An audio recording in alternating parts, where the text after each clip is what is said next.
Very good morning viewers. இன்னைக்கு நம்ம என்ன செய்ய போறோம்னா புளி சாதங்க செய்ய போறோம். புளி சாதம் எப்படி குக்கர்ல வைக்கணும் அப்படின்றத பார்க்கலாம்.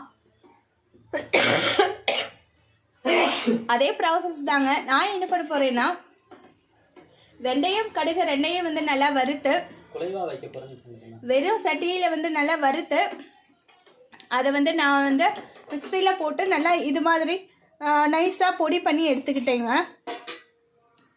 இது மாதிரி நல்லா கொஞ்சம் பொடி பண்ணி எடுத்துக்கலாம். அப்புறம் தாளிப்புக்கு தேவையான 2 கடுகு, வரமிளகாய், கடலைப்பருப்பு, கருவேப்பிலை போட்டு தாளித்து வச்சிடலாம். இப்போ நான் இதில் என்ன செய்ய போகிறேன் அப்படின்னு பார்த்தேன்னா குக்கர் அடுப்பில் தாங்க இருக்கு. இப்போ நான் இதில் என்ன செய்ய போகிறேன்னா அளவு தண்ணி ஊற்றிருக்கேன். அதே மாதிரி நீங்களும் அளவு தண்ணி ஊற்றிக்கோங்க. அளவு தண்ணி ஊற்றிட்டு இப்போ நம்ம என்ன பண்ணணும்னா புளி கரைசல் வந்து நம்ம சேர்க்கணுங்க. ஸோ நான் 2 டம்ளர் அரிசி, நான் 3 டம்ளர் அரிசி போட்டிருக்கேன் 2 நேரத்துக்காக.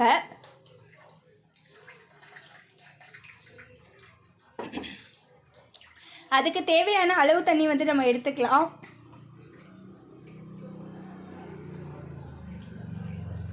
ரொம்ப சிம்பிளாக ரொம்ப வேகமாக முடிச்சிடலாங்க. இது நம்ம வந்து புளி சாதம் வந்து நார்மலாக கடாயில் வச்சோன்னா ரொம்ப நேரம் ஆகும். அதனால் இன்றைக்கி நான் குக்கரில் வைக்கிறேன். நான் 2 டம்ளர் ஆல்ரெடி தண்ணி ஊற்றிட்டேன். இது புளி கரைசலான 3வது டம்ளர்.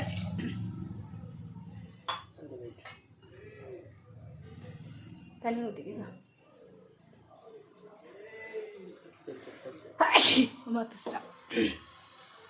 இதில் பார்த்தோன்னா நமக்கு புளி கரைசல் வந்து கொஞ்சம் நல்லாவே நமக்கு கொதி வரணும்.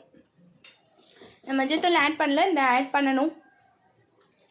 அந்த ஃபில்டர் எடுத்துக்கோங்க, அதுதான் ஈஸியாக இருக்கும். கடவுள்தம்பருப்பு, கடலைப்பருப்பு, அப்புறம் வந்து அது என்னதுங்க தேவையான வரமிளகாய் அதை மட்டும் போட்டுக்கலாம். அவ்வளோதான், ஒரே ஒரு தாளிப்பு தான். நம்ம இப்போ ரொம்ப லேட் ஆகுது, நமக்கு வேறு வழி இல்லை, வேகமாக செய்யணும் அப்படின்னா இந்த சமையல் நமக்கு ரொம்ப ஈஸியாக இருக்கும். அது இல்லாமல் ரொம்ப டேஸ்ட்டாக இருக்கும். இதுக்கு சைடிஷாக நம்ம ஒரு அப்பளம் வச்சு. Hi viewers, very good morning. நம்ம இப்போ வந்து குக்கர் திறந்து பார்த்துடலாம். புளி சாதம் பார்த்துட்டு இருந்தோம் இல்லையா? வாவ், செம்மையாக இருக்குங்க. புளி சாதம்னா இதுதாங்க புளி சாதம். கரெக்டான பக்குவத்தில் இருக்குது. ரொம்ப தண்ணியும் இல்லை, ரொம்ப குலைவாக இல்லை, அதே மாதிரி ரொம்பவும் உதிரியாகவும் இல்லை. புளி சாதம் பதமாக இருக்குங்க. வாங்கங்க சாப்பிட்லாம். காலையில் ரொம்ப பசியோடு இருக்கிறோம். நான் இதுக்கு என்ன பண்ண போகிறேன் அப்படின்னு பார்த்தீங்கன்னா ஒரு தேங்காய் மூடி எடுத்திருக்கேன். தேங்காய் சட்னி தாங்க, கெட்டியாக ஒரு துவையல் மாதிரி போட்டால் சாப்பிட போகிறோம். வாங்க சாப்பிட்லாம். பாய் viewers, have a nice day.